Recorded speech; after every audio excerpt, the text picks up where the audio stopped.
I think we just started trying to get pregnant, and it didn't take long at all. We called our family and everything, and they were so excited. It was our first FaceTime grandbaby. Everybody, showing them the onesie and Either the third appointment, we did an ultrasound, and that's whenever he told us that the baby had stopped growing and that I was going to miscarry. We thought it was the hardest trial we'd ever have to walk through, and if we just could get through this and get pregnant again and have another baby, that it would not get through anything.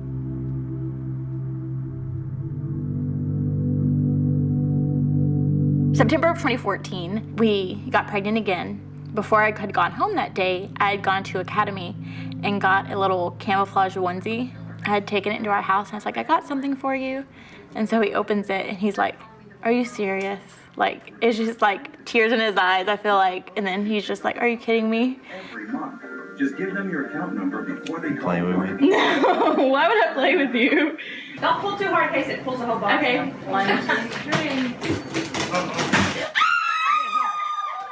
That pregnancy, I was super nervous. My doctor, again, let me do ultrasound every appointment that I went to, just to ease my mind, make sure that everything is okay.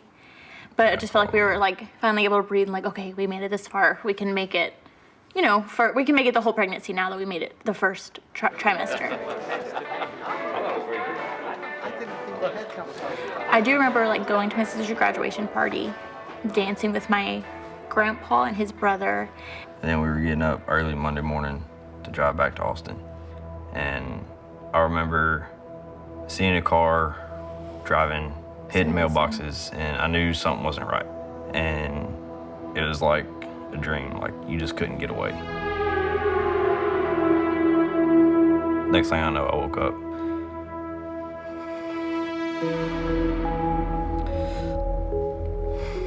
They didn't even know she was alive. So they flew her to the hospital. I got there, had no idea what was even happening. Eventually, they just came in and told me.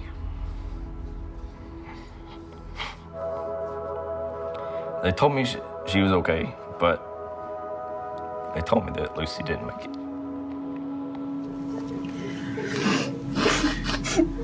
It was a heel that I couldn't get to make an impression. But if not, we can at least get the toes. Yeah, that's good.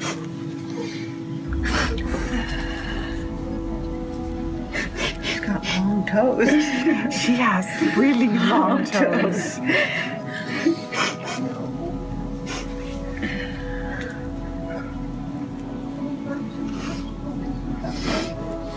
I remember they had me in one recovery room, and that's when they brought her in, and that was the first time I got to see her, which I didn't have very long with her at all. I mean, it was just seemed very short. I still didn't know how Maggie was doing. They had told me a few things, that she was in a coma. I didn't really understand how severe it was for her. Wink, Bigger. Let me see you wink. Do a good wink, baby. A big old wink. It was scary. I didn't know if she'd really ever get back to normal. There were things that like I have a scar on my stomach and just stretch marks. So kind of like I did not remember, but I was so confused. And then one day, I think I just said, was I pregnant? And she had no recollection of anything. But as soon as I told her that she was pregnant, she just said, Lucy.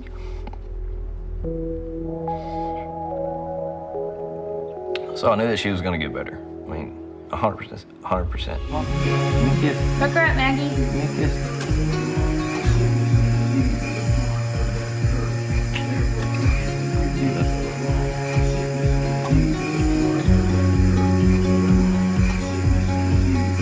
Give me a kiss.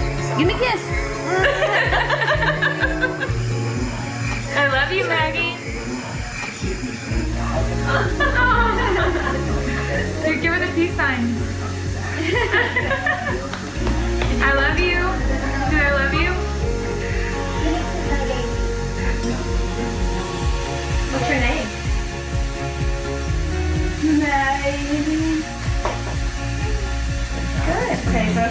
bit of a bigger spoonful of water.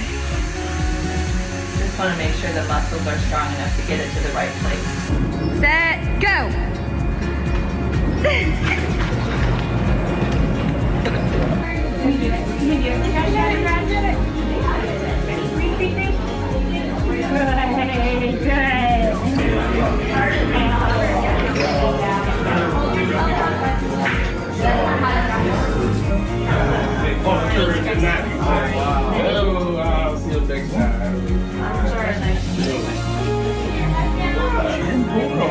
Too much. You're using that left leg. Can you stand up real tall?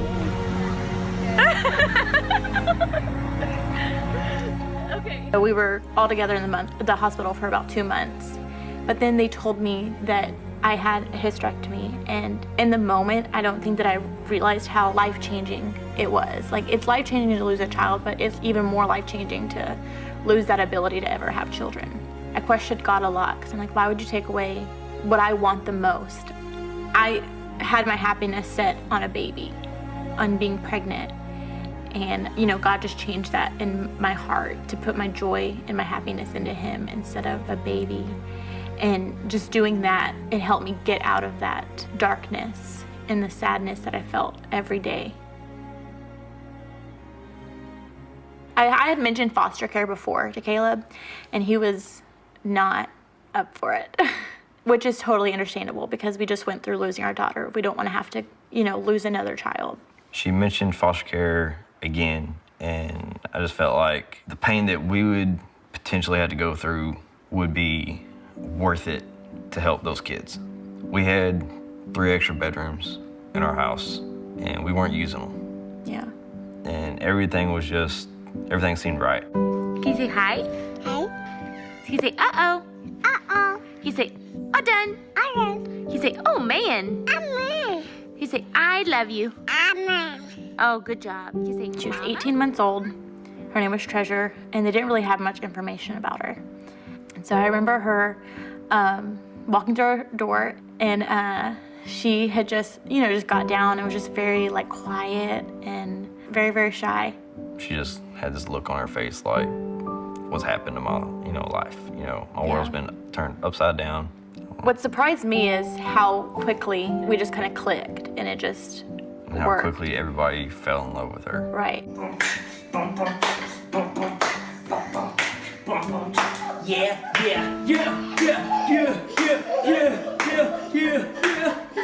Despite what she went through, she was still just the happiest, sweetest little girl Yeah. that we ever knew. How was it me? Felt like we had just known her whole life. We had loved her whole life.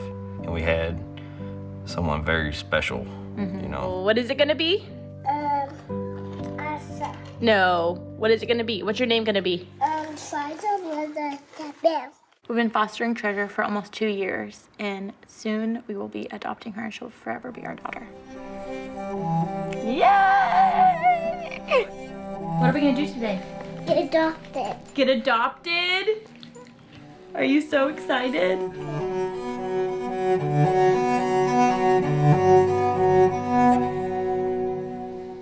So pretty.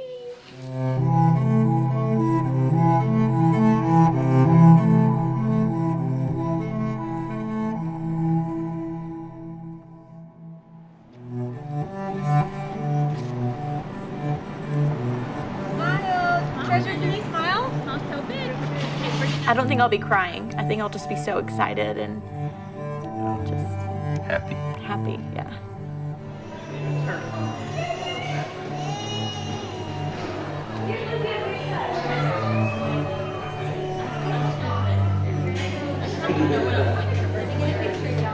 We've been telling her for a long time she's Treasure Elizabeth Lavelle.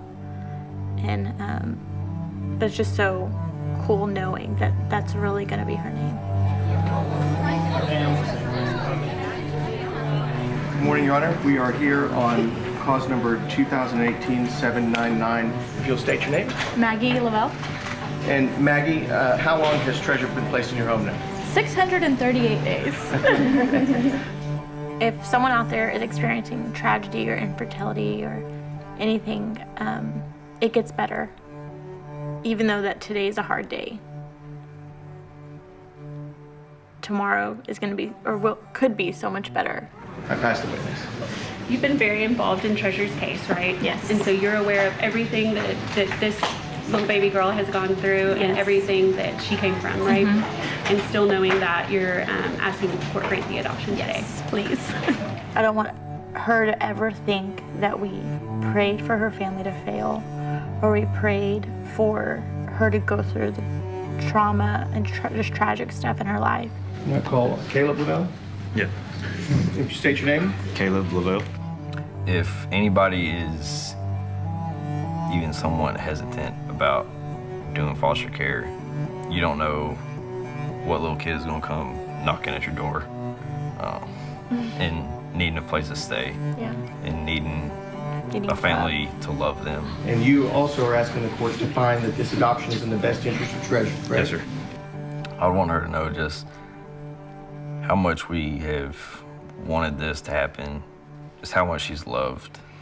Well, I find all prerequisites to consummate the adoption have been met. Adoption is granted, and the name change is granted. Congratulations.